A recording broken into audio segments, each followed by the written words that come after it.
چې یو ځل خو راته وګوره د بیا څه پته نه لګي یو ځل خو راته وګوره د بیا څه پته نه لګي او سترګې دې راواړو د سبا څه پته نه لګي زه به د نازونه اداګانې خیر دی یو سمه څوک دې څه پروا کړي د بل چا څه پته نه لګي زه به دې سیماب صاحب زه به د نازونه اداګانې خیر دی یو سمه څوک دې څه پروا کړي د بل چا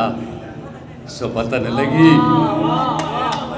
او وای صالح نادان صاحب ته دا شعر ډالی دی وای کرامت غمګین بللی به بللی شي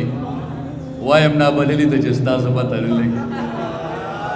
ته د هلکانو فرمایش کوم او بس مهرباني ما خو نوی نظم ویلو خو بیا هماغه خبره شو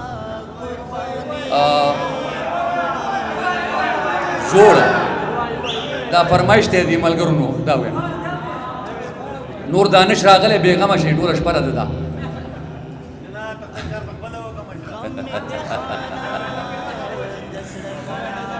د سود پیسو کې یو وجي صاحب دی چې څښاک وباسي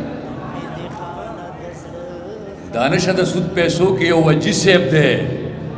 چې څښاک وباسي دا خلک ګوره د ډبرو نه هم شات وباسي په داسې ملک کې مې ګزران دی چې تپوس مه کوه شتمن خیرات غواړي غریب پکې زکات وباسي یو دوه درې شعره چې ساتل به مې بازونه د کونترو په دوکان ساتل به مې بازونه د کونترو په دوکان څو غله مې کېنولي وو د زرو په دوکان سالاره کسابه مجامو نه مې د وینو بوی راتللو خو پای مې خرڅول هم د ډمبرو په دوکان مونږ اخون کبیره مونږ خپلې سپارې به جوماتونو ته راوړلې خو دوی به خرڅولې د کوټګرو په دوکان او د خلکو عزتونه دیوالونو کې ساتل دا خلک لوس لغړو د صادرو په دوکان د خلکو عزتونه دیوالونو کې ساتل دا خلک لوس لغړو د صادرو په دوکان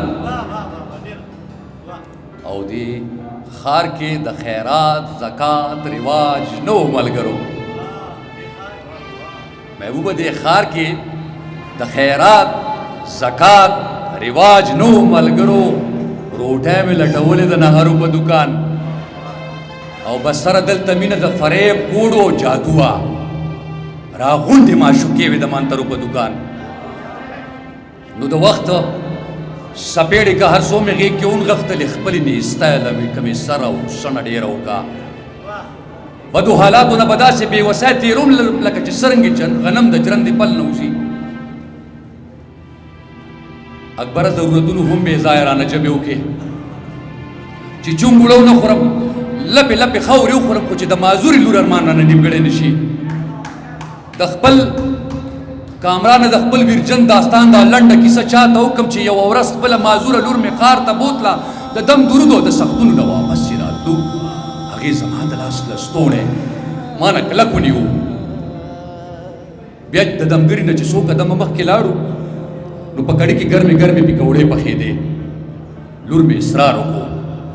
چې ماله پکوړې واخله ما پې ځان غلی کړو د ډېرې تنګدستۍ د وجې خو هغه لوږې ونیولې بیا یې ضد وکړو چې بابا ماله پکوړې واخله هغې په سپورو سپورو شونډو باندې ډېر وویل خو ما زړه کلک کو بانه مې ورته ونیوله چې دغه مخکې بل دوکان کې درله اخلم لورې هغې به شاته کته او ما به مخکې راښکه هغې به شاته کته او ما به مخکې راښکه د غریبۍ مېرمنه واخلم د نیستۍ مېرمنه سړی به خپل بچي ته اوس وځي په سروس کروټو د غریبۍ مېرمنه واخلم د نیستۍ مېرمنه سړی به خپل بچي ته اوس وځي په سروس کروټو چې د خوراک هوټل به راغلو ما به لور په غېږ که او سمدستي به مې په مخ ورته څادر واچو ولې چې هر هوټل کې سیخ کباب چرګان ځوړندو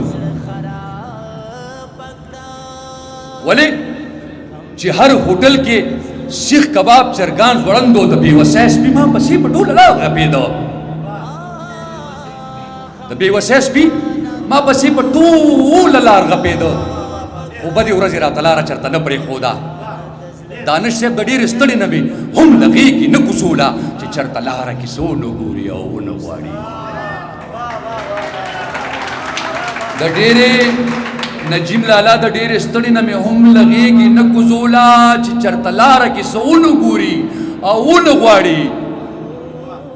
خو لیاقت صاحب خو څو لازې پسې څادر د مخ نه لرې کړلو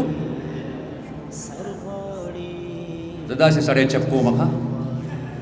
خو څو لازې پسې څادر د مخ نه لرې کړلو او ناڅاپي په دکان کې په ګوډی نظر شو ویلې بابا ماله ګوډی واخله